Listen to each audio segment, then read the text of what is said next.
I've been sitting in my study for the better part of an hour, watching the late autumn light fade over Lake Union through the bay window, listening to the old chime clock tick its steady rhythm in the foyer.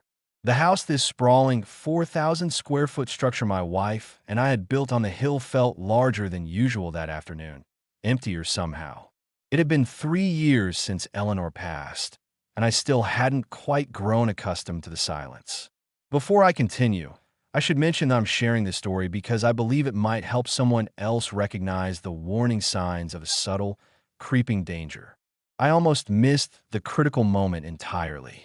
If you find value in what I'm about to tell you, please take a moment, subscribe to the channel, and hit the notification bell, and let me know where you're watching from in the comments below. Your support helps me reach others who might need to hear this, and every single comment means a great deal to me. My phone vibrated on the heavy, mahogany side table. Ethan's name lit up the screen. My son. We hadn't spoken in nearly 4 months, maybe longer. Our relationship had been strained for years, if I'm being honest. Ever since he married Juliet, something had shifted. The Sunday calls became sporadic, the visits practically non-existent. Holidays were perfunctory at best, often involving a hastily scheduled 20-minute video chat. Dad. His voice came through warm, perhaps a little too cheerful. How are you doing? I blinked at the phone, surprised by the unsolicited warmth. I'm fine, Ethan. Is everything all right? Everything's great. Just checking in. Listen, I've been thinking. You're all alone in that big house, and Juliet and I have been talking. We're worried about you. Worried? The word hung in the air, like a poorly constructed decoy. There's nothing to worry about. I managed just fine. I countered, perhaps a little too quickly. I was Arthur Vance, 67 years old, a retired architect who could still troubleshoot a leaking faucet and balance my own books. I didn't need managing. Dad, you're 67, he insisted, the number seeming to carry a heavier weight than it should have. That house is too much for one person. The yard alone, the gutters, the annual furnace servicing. He paused, and I could hear muffled conversation in the background. Juliet's voice, high and insistent. Look, we want to come stay with you for a while. Help out around the place. Make sure you're eating properly. Just be there. My grip tightened on the phone's leather case. Ethan hadn't been there for anything important in years. He'd missed Eleanor's memorial, citing a crucial business trip to Miami. He'd sent a potted orchid 2 weeks too late. That's not necessary, I said, trying to keep my voice even. Really, Dad? His tone shifted, taking on that familiar, impatient edge I recognized from his late teens when he wanted something I hadn't offered. We're family. Let us do this, please. We can be there by Friday. I've already arranged time off work. We'll even bring the good espresso machine. Something in his sudden, fervent insistence felt distinctly wrong, a low hum of dissonance I couldn't quite identify. Maybe I was being overly suspicious. Maybe 3 years of grief had made me permanently cynical. Maybe my son genuinely wanted to reconnect. I was lonely, after all. The silence had been oppressive. All right, I heard myself say, the word feeling heavy and irreversible. Friday. You can stay for a week. Perfect. We'll see you then, Dad. Take care of yourself until we get there. I love you. The call ended, and I sat staring at the phone for a long moment. Outside, the lights of the Fremont Bridge were beginning to glow against the darkening sky over the city. Somewhere deep in my chest, a small, cold, uncomfortable feeling had taken root. I told myself it was just surprise, just the unfamiliarity of Ethan's sudden, concentrated attention. I should have listened to that feeling, that tiny voice of unease. It would have saved me everything. Friday arrived gray and cold, the kind of Seattle November day that specializes in a relentless, misty drizzle where the air smells perpetually of damp fir needles and coffee. The wind off the sound cut right through my thick wool jacket. Ethan's dark blue luxury sedan late model, German-engineered brute I knew he couldn't comfortably afford pulled into my circular driveway at exactly 3 o'clock in the afternoon. He'd always been punctual, a trait I used to admire. Juliet emerged first, all blinding smiles and perfectly styled, ash blonde hair, carrying what looked like an expensive, custom-made ceramic casserole dish. Mr. Vance, she chirped, kissing my cheek in a practiced, air on both sides European manner. We brought dinner. Ethan told me how much you love my four-cheese baked ziti. I stood on my welcome mat, momentarily stunned. I had never eaten her baked ziti. Couldn't recall Ethan ever mentioning I might enjoy it. It felt like a line rehearsed from a movie script. Ethan followed, hauling two massive, black suitcases from the trunk suitcases that looked packed for a European vacation, not a one-week stay. Dad. He embraced me at the door, and I caught the distinct, sharp scent of an exclusive, high-end cedar cologne. Good to see you. You look well-rested. I didn't return the compliment. He looked strained, older than 41.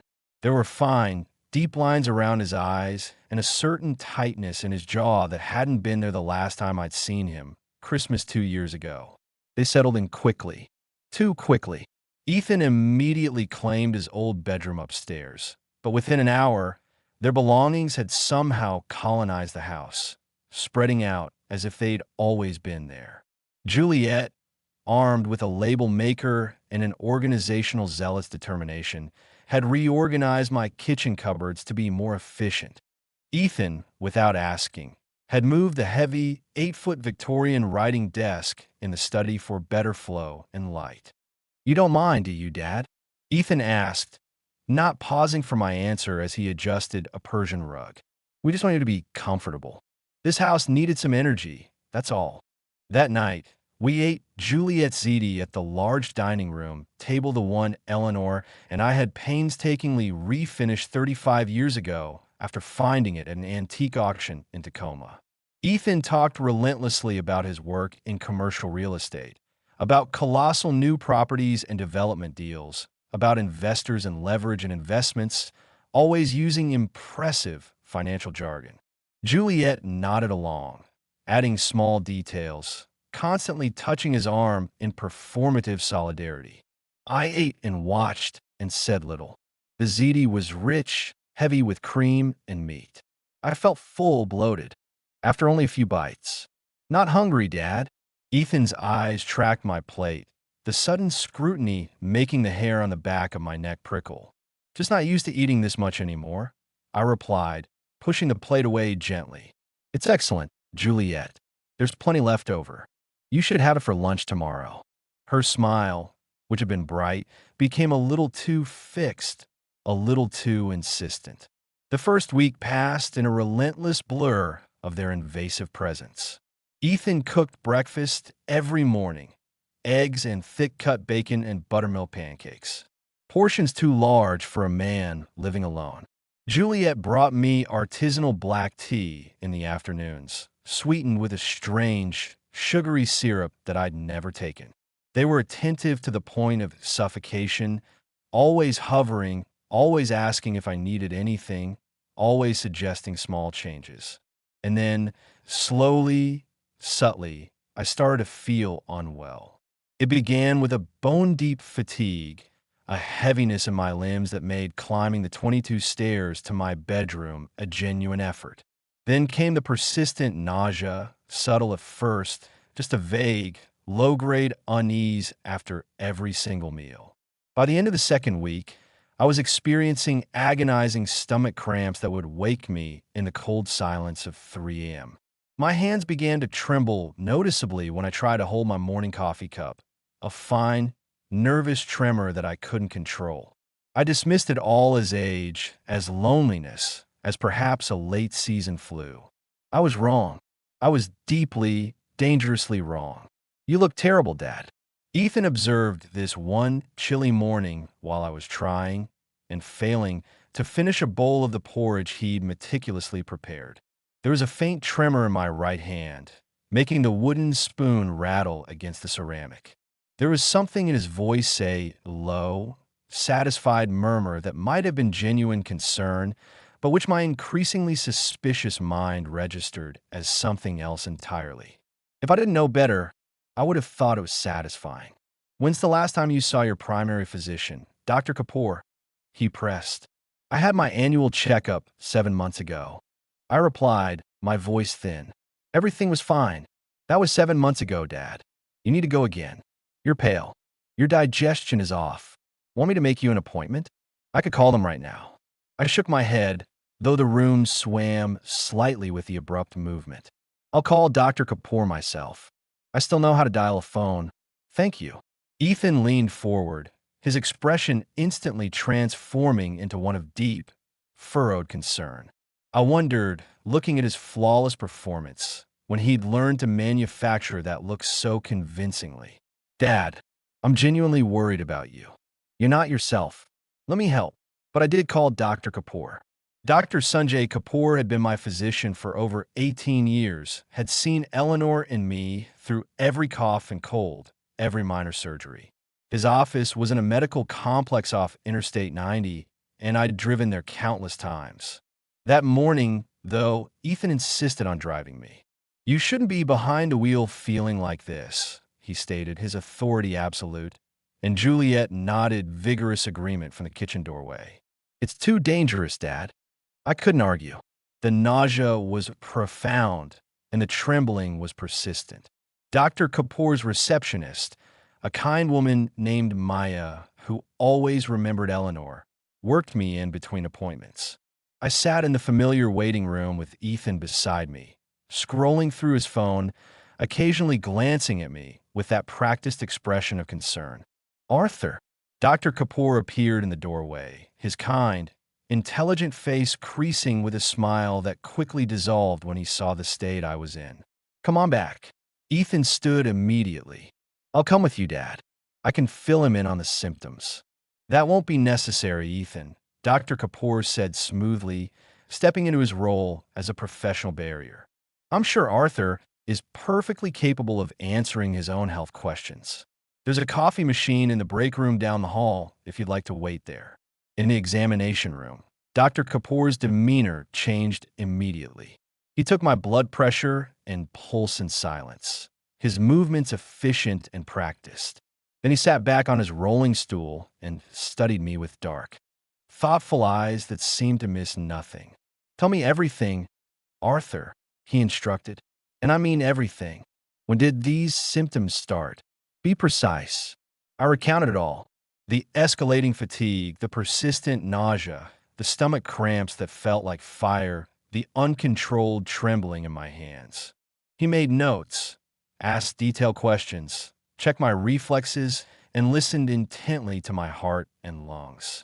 I'm going to order some blood work, he said finally. A very comprehensive panel. I want to rule out a few things that concern me. What things, Sanjay? I asked, my voice weak. We'd known each other long enough to drop formalities when it truly mattered. He hesitated, and in that crucial, agonizing hesitation, I saw something that made my stomach clench for reasons that had nothing to do with physical illness. Let's wait for the results, he decided, avoiding my gaze for a split second. Can you come back Monday? I'll put a rush on the labs. We'll have the results by then. Sanjay, please. My voice was a desperate plea. What are you thinking? He glanced quickly at the closed door, then back to me, and his voice dropped to a barely audible whisper. Arthur, your symptoms concern me greatly. The combination, the speed of the onset, the neurological component with the tremor. Have you made any changes to your diet recently? Any new medications? New supplements? No, nothing. Well, I paused, the words feeling heavy on my tongue. My son and his wife moved in about 2.5 weeks ago. They've been cooking for me. Something grim and cold flickered across his face. I see. And before they arrived, you felt fine? Perfectly fine. I was swimming 4 times a week. He was quiet for a moment, the silence thick with unspoken tension. Then he pulled out his prescription pad and wrote quickly. I want you to take this to a different pharmacy, not your usual one. It's for activated charcoal tablets. Take them 3 times a day with water. And Arthur, listen to me. Do not let anyone else handle your medication. Do not tell anyone you are taking this. Do you understand? The way he said it, the intensity in his voice, made a cold, hard knot settle in my chest. Sanjay, I whispered, what are you suggesting? Casting restless shadows across the walls, the fire crackled softly.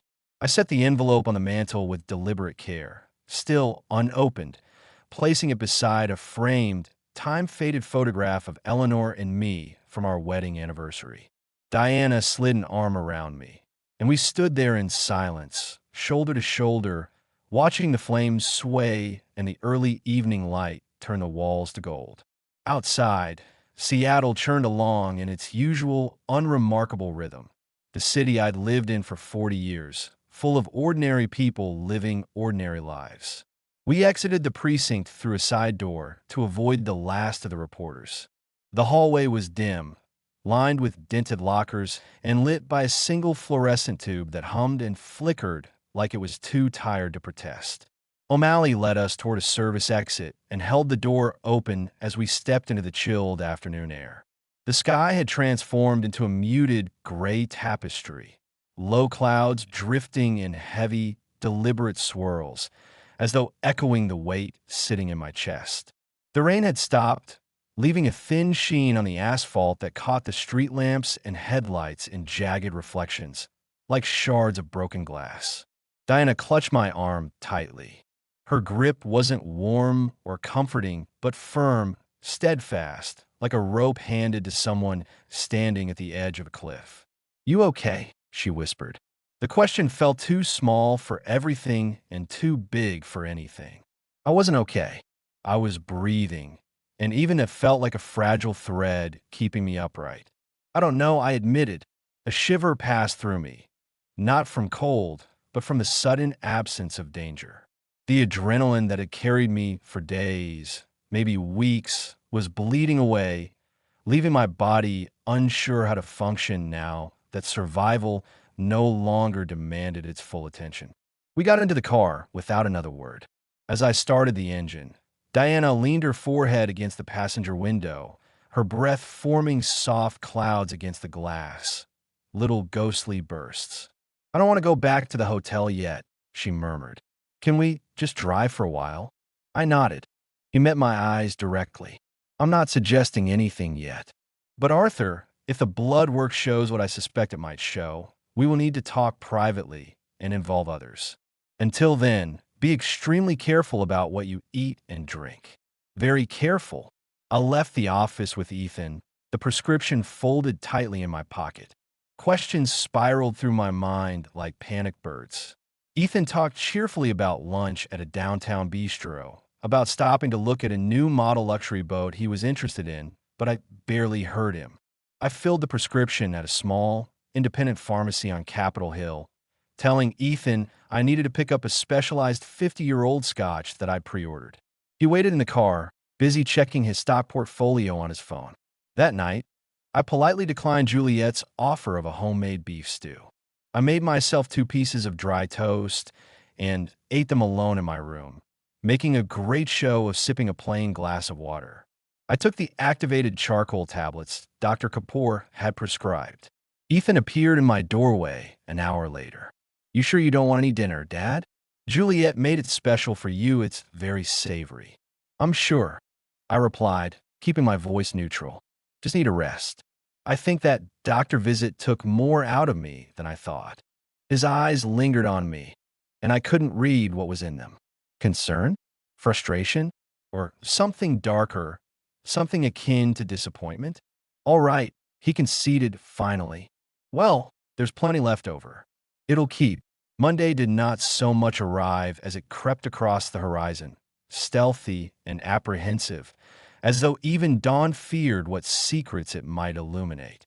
The light that seeped into the world was thin, diluted by low, colorless clouds swollen with leftover rain. It was a hesitant light, the kind that reveals more shadows than it dispels. I awoke before the alarm, as I had every day for the past month. Sleeplessness had become a kind of companion, a quiet observer of the fraying edges of my mind. I lay still for several minutes, listening. Listening had become everything. The house breathed around me, a sigh of settling wood, a whisper of air shifting through the vents, the occasional distant hum of the refrigerator. But beneath those benign domestic noises, there were subtler currents, nearly imperceptible to anyone who had not trained themselves to hear them. A soft scuff on the hallway runner, a drawer opening, a hushed exchange of words in the kitchen, not clearly audible, but implied, as though the house itself carried their echoes. Ethan and Juliet were awake. I could always tell now. My body felt heavy as I pushed myself upright. The air carried a faint scent of lemon, too sharp, too purposeful. Someone had wiped the counters again, or perhaps wiped away something else. I dressed mechanically, pulling on the same sweater I had worn 3 days in a row, the wool pilling at the sleeves where my fingers had compulsively rubbed the fabric in moments of fear. The mirror above the dresser caught my reflection and startled me. My face had thinned, cheekbones pronounced, shadows bruised beneath my eyes. I looked haunted by something inside me as much as outside. My morning ritual waited. In the bathroom cabinet, the activated charcoal tablets gleamed in their blister pack like small obsidian marbles. I peeled one free, then another, letting each slide down my throat with slow, measured sips of water. 3 tablets, then a fourth, against Dr. Kapoor's initial suggestion. I had learned, through instinct rather than science, that more seemed better. More meant protection. More meant survival. I swallowed, waiting for the faint, gritty sensation as the charcoal dissolved, a reminder I was still alive. The remaining packs I hid in the antique brass tea Caddy Eleanor had brought home from Jaipur decades earlier. It was absurd to use such a beautiful relic as a hiding place. But then again, everything had become absurd. The caddy sat nestled between volumes of poetry on the highest shelf in the study, guarded by dust and memories. When I lifted its lid, I always half expected Eleanor's scent, sandalwood and cardamom, to waft out. Instead, there was only the sterile smell of charcoal tablets and metal. I locked the study door behind me as always. Locks had become a second language. In the kitchen, I moved with deliberate care. The oatmeal I cooked was plain, unseasoned, functional. I washed the pot before and after cooking, scrubbing until the metal squeaked. My hands stung from the hot water, but the pain grounded me. The steam rising from the pot coiled like ghosts, fading into the chilly morning air. Ethan entered just as I was sitting down. "Morning, Dad," he said, too brightly. I pretended to be absorbed in stirring my oatmeal, though my pulse quickened with the sudden closeness of him. He moved with an ease that felt choreographed, measured to appear natural. But I saw beneath the performance. His eyes darted to the pan, the counter, the mug I had rinsed twice already. He was checking, calculating. "Feeling any better today?" he asked casually, leaning on the counter. I felt the weight beneath his tone. Not concern, vigilance. "A bit," I said. His eyebrows flicked upward just slightly. Not in delight, in warning. "Good," he murmured. He watched me longer than he should have. My spoon hovered over the bowl. I felt him measuring my health in every motion, evaluating progress, adjusting some internal timeline. Juliet joined us moments later, her presence always quieter, more slippery. She had a way of appearing without sound, as though she materialized rather than walked. She flashed a small smile. "Morning, Arthur. You're up early." I nodded. "Busy day." She poured coffee into 2 mugs, hers and Ethan's. The smell drifted across the table, warm and rich. Once, it would have comforted me. Now it triggered a tightening in my gut, a reflexive warning my body had learned too well. "Want a cup?" she asked lightly.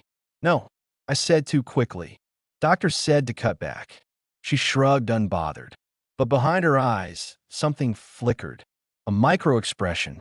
Annoyance? Calculation? It was gone before I could decipher it. I ate quickly, then excused myself, claiming fatigue. But I didn't leave the kitchen. Instead, I lingered just out of sight, listening. Their voices were low but urgent. "He looks better today," Juliet whispered. "Too much better," Ethan muttered. A pause. The clink of a spoon. "How long?" "Another week. Maybe less." My breath hitched. I moved silently back toward the stairs, every nerve ending electrified. At 10 o'clock, Dr. Kapoor's office called. The receptionist's voice held an undercurrent of concern she didn't bother to disguise. Arthur, Dr. Kapoor received your lab work early. He would like you to come in today. 2 o'clock. A knot tightened in my chest. I thanked her and hung up. Ethan was there instantly. You're going in? He asked. Yes. I'll drive you. Roads are slick. He always offered to drive, to control my comings and goings, to ensure no deviation from the timeline. No, I replied firmly. I need the walk. His jaw tightened. Barely. Suit yourself, he said, too evenly, and retreated. But the irritation lingered in the room like a scent.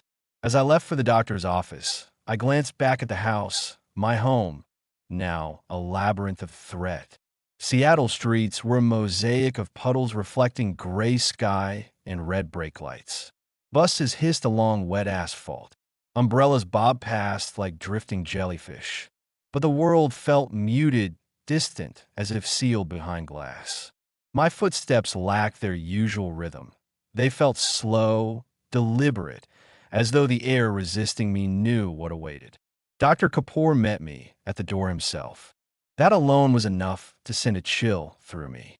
Arthur, he said quietly, gesturing me inside. Come. His office smelled faintly of disinfectant and sandalwood incense, a scent he used to calm nervous patients. Today, it did nothing to settle me. He motioned for me to sit. The manila folder on the desk was thin, yet it seemed impossibly heavy. He slid it toward me. Your blood work, he began, shows profoundly elevated arsenic levels. The world narrowed. Sound dimmed. My heartbeat thundered in my ears. This is not contamination from old wallpaper or soil. His eyes held mine with grave intensity. This is acute poisoning. Repeated. Deliberate. My throat constricted. Dr. Kapoor, are you sure? He turned the folder so I could see the numbers. They meant nothing to me, but the look in his eyes said everything. I am certain. Something in me broke quietly, but irrevocably. He leaned forward. Arthur, someone is trying to kill you. The words landed with devastating clarity.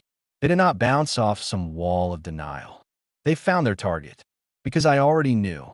I had known for days, perhaps weeks, in some subterranean part of my mind. Do not go home, he instructed. I've already contacted the authorities. Authorities. The word tasted metallic. I nodded numbly. Is there anyone you can stay with? Diana. The thought of her name brought a sudden, overwhelming rush of emotion. Fear for her, gratitude she lived far away, the desperate ache of wanting her near. I called her from the lobby. My voice shook as I explained, or tried to. She gasped then, I'm coming. I'm coming right now. Her voice was trembling, but strong. I sank into a chair. Relief, grief, terror, all braided into a single, suffocating moment. Detective Reynolds arrived first, compact, composed, eyes sharp as cut glass. Detective O'Malley followed, tall and soft-spoken, his notebook already open. They interviewed me in a quiet consultation room, the blinds drawn. Rain tapped the windows in nervous rhythms. Reynolds asked precise questions. When did you first experience symptoms? When did Ethan and Juliet move in? Who prepares your meals? Have you noticed unusual tastes, smells, textures? Any recent arguments? Financial tension? Unusual behavior? Every question was a scalpel, carving away denial. O'Malley's pen scratched steadily. They exchanged glances, professional ones, but unmistakably troubled. A slow poisoning over several weeks, Reynolds said carefully, is usually perpetrated by someone with close access. Someone trusted. Her meaning was undeniable. We need your consent to search the house, she continued, and your permission for forensic testing of all food items. You have it, I said. O'Malley added. We also recommend a temporary safe location, somewhere they won't expect. Dr. Kapoor stepped in firmly. He's coming with me. Absolutely no surveillance involving him directly. Reynolds nodded. Understood. Do not return home, O'Malley emphasized. Not even to pack a bag. Not until we've secured the area, Reynolds added. My home, The place Ethan took his first steps, where we celebrated birthdays and mourned Eleanor, had become a crime scene, a battlefield, a mausoleum I nearly joined. Dr. Kapoor drove me, through steady rain, to a temporary rental arranged by the department, a small craftsman bungalow tucked behind a line of cedar trees. The house smelled faintly of pine cleaner and old carpet. There was a single bedroom, a kitchenette, and a living area sparsely decorated with prints of sailboats and wildflowers. It felt neither safe nor unsafe, simply unfamiliar. He handed me a bottle of fresh charcoal tablets, setting them on the counter. "I want you taking these on schedule," he said. "Every 4 hours." I nodded. He rested a hand briefly on my shoulder, steadying, "Human. You did the right thing coming in." But it didn't feel like I had done anything right. It felt like slipping just ahead of a guillotine. When he left, silence filled the small rental, thick enough to choke me. I sat on the sofa, staring at the muted television, not seeing or hearing anything. My mind churned with images. Ethan stirring a pot in the kitchen. Juliet's soft footsteps behind me. The bitter tang in my morning coffee. The gradual weakening of my limbs. All the signs I had ignored. How close had I come? The thought made my hands tremble violently. Diana's plane landed at 8. I waited in the arrival zone, gripping the arms of my chair so tightly my knuckles blanched. The airport was its usual blur of movement. Families reuniting, business travelers striding with purpose, children tugging at parents' sleeves. Life continued heedless of personal catastrophe. Then I saw her. She spotted me first. Her face changed instantly, crumpling with both relief and devastation. She ran. People turned their heads. She didn't notice. "Dad," she gasped, throwing her arms around me, holding me as though fearing I might evaporate. I held her back, feeling my chest clench. Up close, she smelled faintly of cold air and lavender, the same scented hand cream Eleanor used. The nostalgia struck so forcefully I nearly buckled.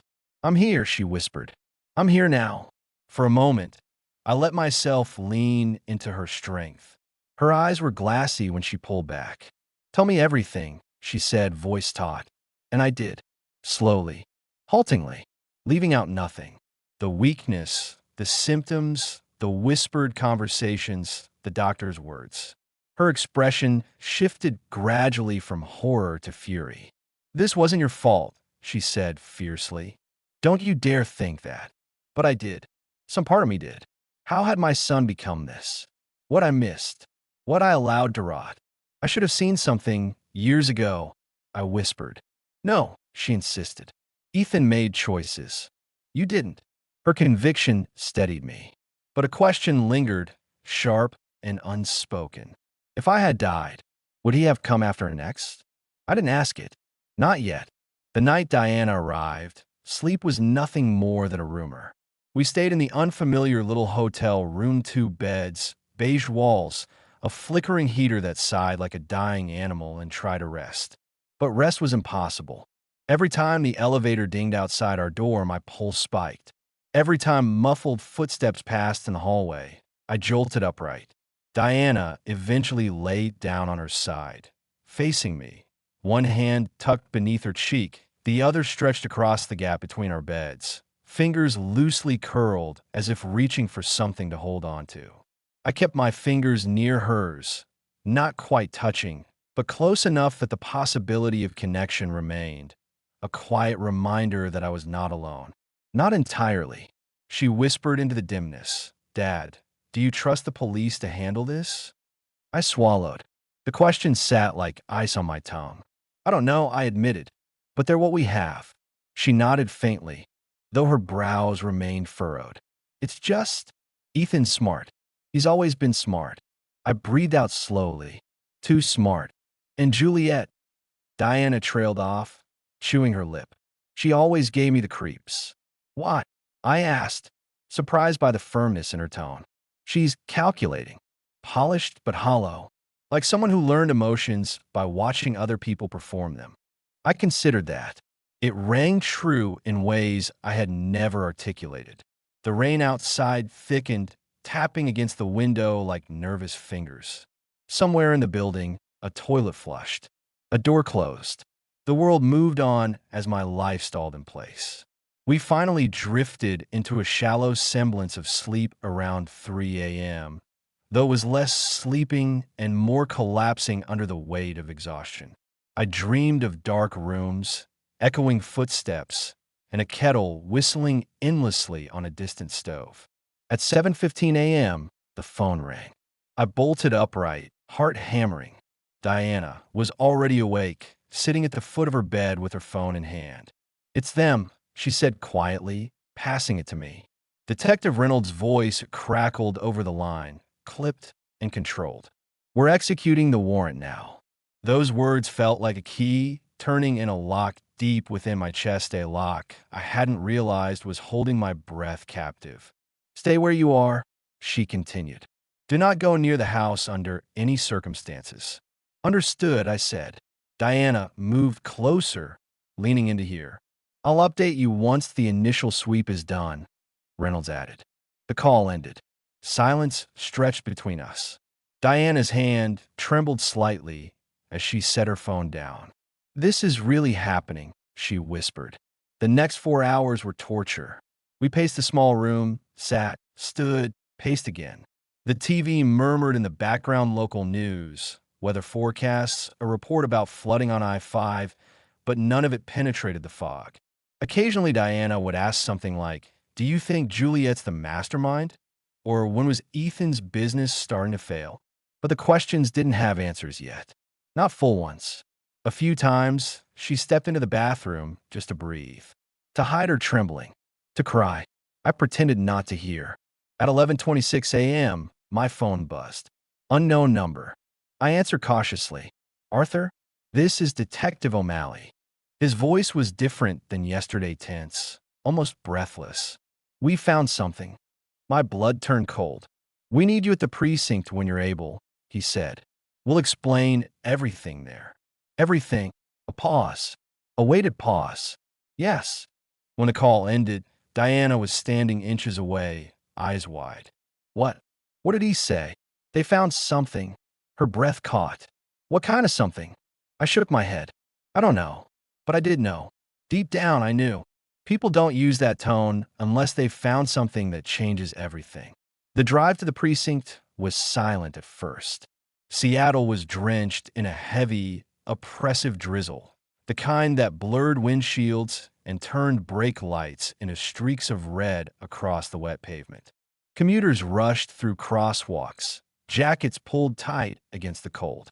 A city functioning on routine while my own internal compass spun wildly. Diana eventually spoke, voice shaky. "Dad, if they found something, does that mean they'll be charged today?" I gripped the steering wheel. "Possibly. What if Dash," she hesitated. "What if Ethan tries to lie? Or say it was an accident? Or that's someone else, Dash. He won't be able to," I said too sharply. She flinched. I softened my voice. "I'm sorry. I know him.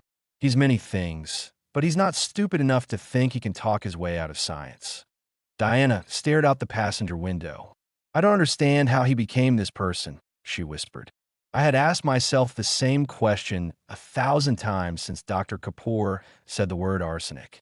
But there was no simple answer. Only fragments of memory that no longer made sense. Ethan at age 8, rescuing a bird with a broken wing. Ethan at 16, crying after losing a friend in a car accident. Ethan at 23, giving me a tie for Father's Day and making a joke that made Eleanor laugh until she snorted. What had twisted him? Money? Desperation? Entitlement? Juliet? Or something darker that had been there all along? We pulled into the precinct's underground lot. Diana reached over and squeezed my hand before we stepped out. "Whatever happens," she murmured, "you're not alone." For a moment, just a moment, breathing felt possible. Detective Reynolds met us in the hallway. She didn't speak immediately. She assessed me with a look stern, sympathetic, and edged with the weight of difficult news. "Come with me," she said. "Both of you." The evidence room was colder than the hallway. Metal shelves lined the walls, filled with boxes, bags, and labeled envelopes. A table in the center held several items laid out meticulously. Reynolds gestured toward the three largest. "Mr. Pierce," she said, "these were recovered from your home." I stepped closer. The first item was a plastic evidence bag containing a small white bottle. Arsenic trioxide. Pure. The second was a coffee tin, my coffee tin with traces of white particulate dust collected from its inner rim. The third was darker, heavier, a laptop. "This," O'Malley said quietly, tapping it with his pen, "was Ethan's." He opened the file they had ready. It contained a spreadsheet, financial projections, investor names, the words Bellevue Project at the top. But the entries were a disaster. A project sinking, fraudulently padded, weeks away from implosion. Millions owed. Reynolds slid another page forward. Ethan's handwritten notes. "Dad's estate, 2.2 M plus. Life insurance payout immediate. Plan must look natural. Cardiac complications." Diana sucked in a sharp breath. My vision wavered. Then there was the audio. Reynolds pressed play. Ethan's voice filled the room, calm, annoyed, impatient. "He looks better today. We need consistency." Juliet responded, cool and clinical. "Small increases. Half a gram more. Don't rush. Ethan, he's dragging this out." Juliet, "His body's resisting. Older people metabolize weirdly. It'll collapse soon." Ethan, "We need the inheritance before the investors realize the Bellevue deal collapsed." Juliet, "Diana won't suspect anything. She's in Vancouver. By the time she gets involved, it'll be done." Silence. My knees buckled. A chair appeared behind me. O'Malley must have pulled it over without asking, and I sank into it. Diana covered her mouth with both hands, shoulders shaking. Reynolds continued gently, but firmly. "We also have surveillance footage from the kitchen. Early morning, several days in a row. Ethan measuring powder in a coffee grounds." She paused. "Mr. Pierce, this evidence is overwhelming. There is no question what their intent was." I stared at the table, at the poison, at the coffee tin, at Ethan's handwriting, my son's handwriting spelling out my death. The world shrank to a pinpoint of disbelief and grief. "Where are they?" Diana demanded suddenly, her voice raw. O'Malley exchanged a look with Reynolds. "They're being booked," Reynolds said. "They're in custody." Diana exhaled shakily. I couldn't tell if it was relief or heartbreak. Maybe both. Later, as Diana and I sat in a side hallway waiting for paperwork, we heard voices echoing from the processing area. Ray's voices, one of them familiar. "Ethan, are you kidding me?" he shouted. "You can't seriously think this is insane. My father is confused. He's sick. He's been delusional for weeks." My heart twisted painfully. He was playing a role, right until the end. Footsteps approached. Officers escorting him down the hallway. He saw me, and everything stopped. His face shifted, shock, calculation, then a flash of fury, so quick most people might have missed it. "Dad," he said, straining against the cuffs, "you have to tell them this is a mistake." Juliet and I dash. I stood slowly. Diana stepped protectively in front of me. Ethan's eyes flicked to her, cold, then back to me. "You don't know what you're doing," he said. But I did. For the first time in months, I saw him clearly. Not as the boy I raised. Not as the son who once cried into my shirt. Not as the young man who hugged me after Eleanor's funeral. I saw a stranger who had tried to kill me. My silence enraged him. His voice sharpened. "You think she cares about you?" he spat, jerking his chin toward Diana. "You think she's here out of love? She wants the money to dash." "Enough," Reynolds snapped. Ethan turned away as they pulled him forward. Then Juliet appeared. Her performance was different, tears streaming, voice hoarse.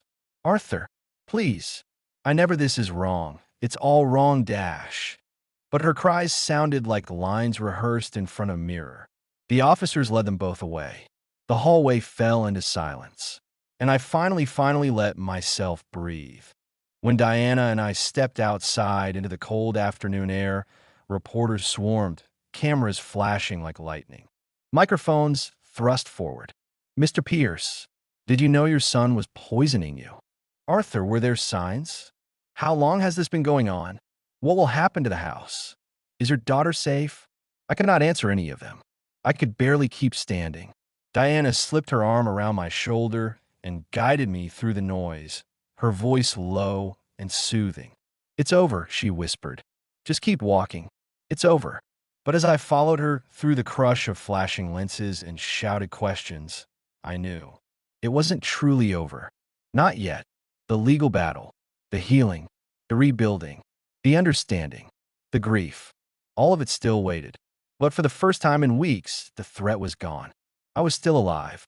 And that was the beginning. The trial was scheduled for the late spring. Ethan's newly hired, high-profile defense lawyer immediately tried to negotiate a plea deal, but the Crown prosecutor wasn't interested. The evidence was simply too damning, too meticulously gathered. Attempted murder, conspiracy, wire fraud, the charges mounted, complex and severe. Diana, seeing the clear necessity of the situation, made the difficult choice to move back to Seattle. She secured a temporary teaching position at a respected secondary school near Montlake and moved into the house with me. We began the process of reclaiming the space. We cleared out Ethan and Juliet's temporary belongings from the bedroom, donating the expensive, unnecessary items, including Juliet's aggressively reorganized kitchen supplies and the brand new, overpriced espresso machine, to a local charity supporting victims of domestic financial abuse. We needed to purge the house of their poisonous influence. We repainted the walls in soft, calm colors, a light, silvery gray that reflected the Lake Union light. We changed the locks, installed a comprehensive, professional security system complete with internal and external cameras. Ironically, a move I only made after the incident. The house felt different now, smaller in a good way, contained and secure. Some mornings I still experienced ghost pains, phantom nausea, and faint tremors that weren't truly there. Dr. Kapoor explained it was psychological trauma manifesting physically, a common reaction to prolonged, subtle abuse. He strongly recommended therapy, not just for me, but for Diana too. I went, mostly for her sake, to show her I was committed to healing, but quickly found the sessions helpful for processing the sheer shock of the betrayal. The house filled with life again. Diana's presence was a continuous source of warmth. She brought her university friends over for dinner, and the rooms echoed with the sounds of intelligent, passionate conversations, laughter, and jazz music. She planted new flowers in the garden that spring hundreds of vibrant, hopeful yellow daffodils that Eleanor would have absolutely adored. They became, for me, a metaphor for the life I'd been given back. The recovery was slow, measured, and ongoing. I was physically healthy again, thanks to Dr. Kapoor's immediate intervention. But the emotional wound of betrayal was deeper than any physical sickness. Ethan wrote me a letter from the King County Jail. It arrived on a Tuesday, the crisp, thin envelope bearing the institution's official return address and stamped with the required legal warnings. Diana brought it to me where I sat in the study, my usual spot by the bay window overlooking the water. I had started doing small, simple architectural sketches again, a practice I had abandoned after Eleanor's death and during the subsequent illness. "You don't have to read it, Dad," she said, her voice soft but protective. I held the envelope, felt the weight of the cheap paper, the oppressive presence of his waiting words inside. For a long moment, I considered opening it. Maybe there would be an explanation that somehow made sense. Maybe there would be genuine remorse, a flicker of the decent, confused boy I had raised. Maybe there would be some version of my son I could finally recognize in his desperate words. Or maybe I realized there would just be more poison, a different kind, seeping into the precious, fragile peace I was working so hard to cultivate. I stood and walked to the modern stone fireplace Diana had insisted on installing. She had lit it earlier, and the flames danced warm and bright, casting flickering shadows on the walls. I placed the envelope gently on the mantel, unopened, setting it next to a framed, faded photograph of Eleanor and me from our wedding anniversary. Diana hugged me, and we stood there together, shoulder to shoulder, watching the fire burn, watching the early evening light paint the walls gold. Outside, Seattle was going about its usual, predictable business. The city I'd lived in for 40 years, full of ordinary people living ordinary lives. We left the precinct through a side entrance to avoid the remaining reporters. The hallway was dim, marked by rows of lockers and a humming fluorescent light that flickered in tired protest. O'Malley escorted us to a service exit, holding the door as we stepped into the chilled afternoon air. The sky had shifted into a muted gray, tapestry-low clouds, swirling in slow, ponderous formations as though mirroring the heaviness inside my chest. The rain had paused, leaving behind a sheen on the pavement that reflected street lamps and passing cars like fractured glass. Diana's hand wrapped tightly around my arm, grounding me. Her grip was firm, not comforting, exactly, but stabilizing like a rope given to someone standing at the edge of a cliff. "You okay?" she asked quietly. The question felt both too large and too small. I wasn't okay. I was breathing, and that alone felt like a thin thread between consciousness and collapse. "I don't know," I said truthfully. A shiver ran through me, not from cold, but from the sudden absence of imminent threat.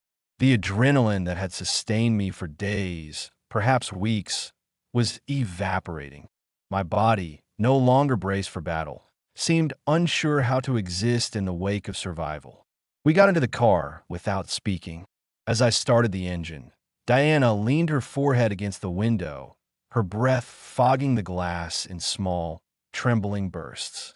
"I don't want to go back to the hotel yet," she said softly. "Can we just drive for a while?" I nodded. We merged onto the freeway, the car slicing through damp air, tires hissing over wet asphalt. The world outside blurred trees, overpasses, commuter buses, all smearing into long strokes of gray and muted green. For a time, neither of us spoke. Once you recognize danger long before anyone else does, long before anyone believes you, the mind reshapes itself around vigilance. It doesn't stop when the threat is gone.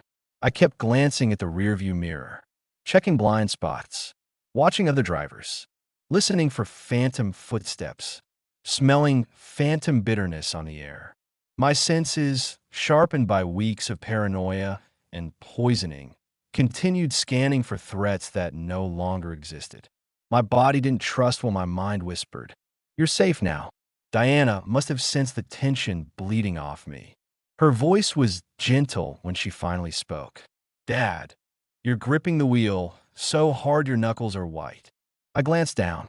She was right. "I'm trying," I murmured.